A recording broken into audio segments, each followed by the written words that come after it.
as a divorcee, when you go your separate ways as a woman, the guy can have many women, but as for you, especially if you have children, every Dick and Harry will want to come and pitch their tents in your house, because now they know that you have children, you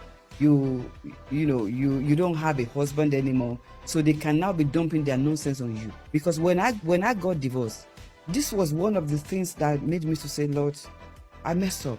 I know I've messed up, but you have to be merciful to me. You have to give me another chance. Because when I look at, I was single. I was a single parent for 2 years. 2 years after divorce, I was single. And I can tell you, the kind of men that was talking to me, approaching me, because I'm a divorcee, they were men that on a good day, they shouldn't be. Yeah. And it's because I have now been titled as a divorcee. Yeah. Oh, now, especially if, I mean, in an African setting, it looks like they're doing you a favor also. But exactly. That's where you start to pay for their fuel for their car. You buy them food. They come to your house. They use your internet. They use everything. And at the end of the day, they get down with you, and then they use you as a bus stop that they can come and go.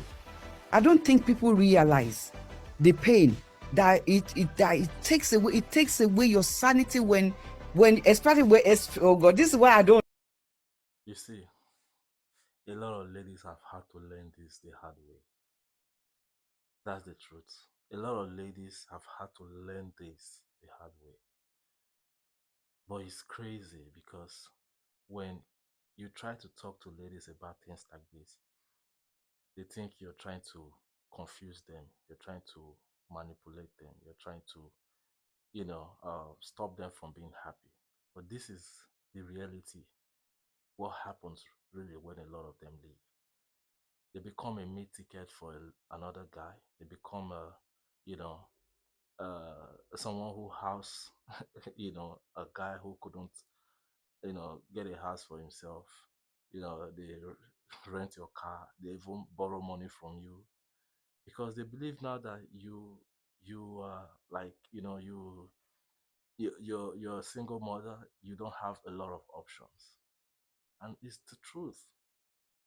It's not like single mothers do not get good options or do not get good men. They do get good men, but before you get those good men, you're going to have to kiss a lot of, you know what I mean. That's the truth. That's the reality of what's happening out here in the street. So when we do this, we're trying to encourage women. I'm not telling you to stay in an abusive relationship. I'm not saying you should stay there if you don't find peace. I'm not saying you should stay there if you're unhappy. Well, happiness is not a reason to leave a relationship. That's what I think. That's my humble opinion. But at least if you know he's trying, he's doing his best, he's taking care of the family, he's building the home, just stay there. There's really nothing out here. That's the truth. There's really nothing out here because this is what usually happens to a lot of women. Some of them leave and they start regretting because actually the reasons why they left is not even substantial. Some of them just leave for flimsy reasons. Some of them leave because they are being confused by other guys outside. Some of them leave because some guys are giving them attention. They think if they leave, they're going to get those kind of a lot of crazy reasons. You know, it's crazy, but you just have to do better, ladies. You have to understand that, a man who cares for you will do his best to take care of you. Anyway, I don't know much. My name is Mega, and if you like what I do, please like, comment, subscribe. And this is reality, and I'll see you on the next one. Bye.